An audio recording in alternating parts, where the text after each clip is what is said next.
Useful and constructive and said the two sides exchange signals on the Ukraine issue, यानी उन्होंने कहा है कि ये कंस्ट्रक्टिव टॉक है और दोनों साइड्स ने जो है वो अपने अपने सिग्नल्स भेजे हैं। अमेरिका ने अपने सिग्नल्स जो है वो भेजे हैं रशिया में, रशिया ने अपने भेजे हैं यूक्रेन में, यानी बताया है कि आने वाले वक्त में दोनों ममालिक क्या क्या कर सकते हैं। अब सिग्नल डिप्लोमेटिक मीन्स में सिग्नल का मतलब ये होता है कि अगर कोई डिप्लोमेटिक लीडर कोई बात कर रहा है तो उसके अल्फाज को बड़े गौर से सुना जाए कि वो असल में क्या कह रहा है, क्योंकि याद रखिएगा डिप्लोमेटिक लैंग्वेज में कभी भी कोई किसी के बारे में बुरा भला नहीं कहता। डिप्लोमेटिक लैंग्वेज में हमेशा वर्ड्स को इस तरीके से यूज किया जाता है कि वो डिप्लोमेटिक लगे, इसलिए तो उनको डिप्लोमेटिक टॉक कहा जाता है। That's the thing.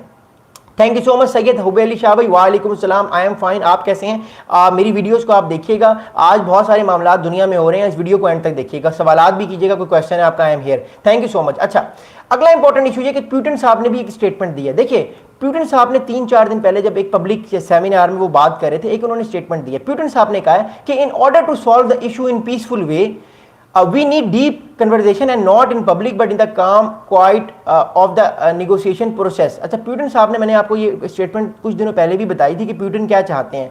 पुतिन साहब ये कह रहे हैं कि हम इस नेगोशिएशन टेबल्स पे आना चाहते हैं, लेकिन मुलाकात वहाँ पे होनी चाहिए लीडर की जहाँ पे खामोशी हो, पब्लिक गैदरिंग ना हो, और बासानी कमरों के अंदर, बंद कमरों के अंदर खामोशी के साथ बड़े अच्छे माहौल में ये बात हो, तब जाके ये बात खत्म होगी। क्योंकि अमेरिका ये बार बार कह रहा है कि जितना ज़्यादा हो सके वो प्रेशर डाले रशिया पे, और वो जल्दी जल्दी इस मामले को ख़त्म करवाना चाह रहा है। लेकिन देखिए, मैंने आपको कई बार बताया कि जो इंटरनेशनल डिप्लोमेसी है वो बिजनेस नहीं होता। बिजनेस में जो बड़े बड़े बिजनेसमैन होते हैं वो कई बिलियन डॉलर्स की जो ट्रेड होती है ना, वो चुटकियों के साथ, 1 सेकंड के साथ वो फैसला ले लेते हैं कि वो येस और नो कर देते हैं। लेकिन जो इंटरनेशनल निगोशिएशंस होती हैं, याद रखिएगा, उसमें जो है वो चीज़ नहीं होती, उसमें हमेशा पेशेंस होती है, उसमें क्रेडिबिलिटी होती है, और उसमें ये सारी चीज़ें बड़ा मैटर करती हैं। That's why I am still saying it is going to be very very crucial for American and for even for the Russians. अच्छा, अब एक और जो है नई डील आ रही है, वो आ रही है कि एयरफोर्स का जो सीज फायर हो जाए। अब देखिए, अब जो डील आ रही है मैं आपको बताता हूं कि एयरफोर्स का एयर स्ट्राइक का सीज फायर कैसे हो सकता है, या क्या ये सीज फायर की एक अलग फॉर्म बनने जा रही है कि कई जगहों कई मकामात पे लड़ाई होगी, कई मकामात पे लड़ाई नहीं होगी, या ये पार्शियल सीज फायर होगा, ये चीज़ें किस तरह जाएंगी।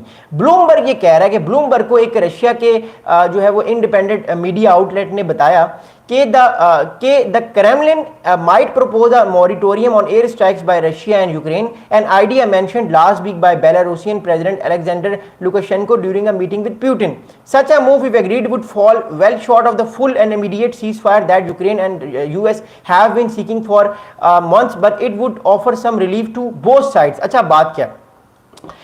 विशाल भाई, thank you so much brother, please ask questions, I am here for you to answer. आप लोगों की सवालात करते रहे, मैं वीडियो के एंड में आपके जवाब देता हूँ, बहुत शुक्रिया। अच्छा, बात क्या, देखिए एक और टर्म क्वाइन हो रही है, वो ये क्वाइन हो रही है कि अगर मिसाल के तौर पे लैंड में दोनों फौजें जो हैं वो आपस में एक दूसरे के साथ जंगें लड़ रही हैं, मतलब एक यूक्रेन की पेंजर डिवीजन लड़ाई कर रही है, अपने टैंक्स को आगे लेके जा रही है रशिया की, लेकिन ये हो सकता है कि दोनों ममालिक ये कहें कि ठीक है हम जमीन पे तो लड़ते रहेंगे, लेकिन हम एयर स्ट्राइक्स नहीं करेंगे एक दूसरे पर, यानी ना रशिया ड्रोन हमले करेगा, ना यूक्रेन ड्रोन हमले करेगा, ना रशिया मिसाइल से अटैक करेगा, ना जो है वो यूक्रेन मिसाइल से अटैक करेगा। हाँ, जमीन पे जंग हो सकती है। तो ये भी एक इस तरह से जो है ये बात चल रही है, क्योंकि देखिए इस टाइम जो मेजर वॉरफेयर हो रही है ना यूक्रेन रशिया के दरमियान, वो जमीन पे कम हो रही है, एयर में ज्यादा हो रही है। आपने देखा होगा कि जब भी हम कोई न्यूज सुनते हैं कि यूक्रेन ने हमला किया, यूक्रेन ने ड्रोन अटैक ही किया होता है, एक एरियल अटैक किया होता है। इसी तरह रशिया भी एरियल अटैक करता है। जमीन पे मामला जो है वो बड़े पेचीदा है, मैं आपको बताता हूँ क्यों। देखिए, हम जो अभी यूक्रेन रशिया की वॉर देख रहे हैं, हम इस जंग को जो जमीन पे हम देख रहे हैं, खासतौर पे लैंड पे जो जंग हो रही है, ये बेसिकली ट्रेंचेस बन चुकी है दोनों साइड पे, और ये वर्ल्ड वॉर 2 वाला हिसाब हो गया। अब वर्ल्ड वॉर 2 में क्या होता था, मैं आपको बताता हूँ।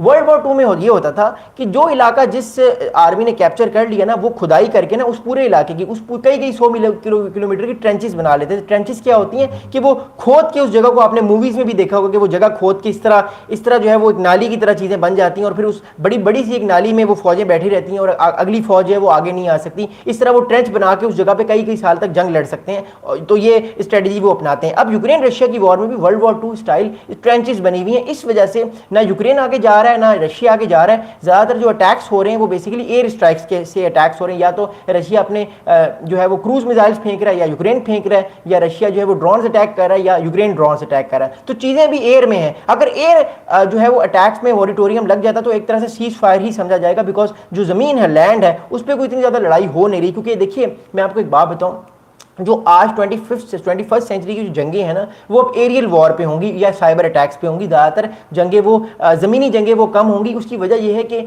जो एरियल स्ट्राइक्स होती हैं वो नुकसान ज़्यादा पहुंचाती हैं पब्लिक को, पॉपुलेशन को, जैसे दूसरी फौजों पे ज़्यादातर अटैक्स आते हैं। इस वजह से आपने देखा होगा कि यूक्रेन रशिया में फौजें भी मरी हैं लेकिन सिविलियंस भी ज़्यादा मारे गए क्योंकि deep strikes in side Moscow में स्ट्राइक्स किए हैं, सेंट पीटर्सबर्ग में यूक्रेन ने स्ट्राइक्स किए और जो है वो यूक्रेन के ही काफ़ी शहरों में स्ट्राइक्स हुए हैं। So that's a thing. So this is also think अगर ये एयर स्ट्राइक्स वाले मामले पे जो है वो दोनों मुल्क एक तरह से मॉरिटोरियम या पाबंदी लगा लेते हैं खुद पे कि हम हमला नहीं करेंगे तो भी एक तरह से सीज फायर समझा जाएगा। बट स्टिल ये भी एक सर्कुलेशन है क्योंकि परसों भी अटैक किया यूक्रेन ने, कल भी रशिया ने यूक्रेन पे एरियल अटैक किया, तो अभी तक ये बात खत्म नहीं हुई, अभी ये बात जारी है। मैंने आपको कहा कि इसके बहुत सारे और वेज हैं, it is not as simple as it seems. अच्छा, आगे मार्को रूबियो ने जो है कल फॉक्स न्यूज को एक बड़ा जबरदस्त इंटरव्यू दिया, वो आप जरूर सुनिएगा।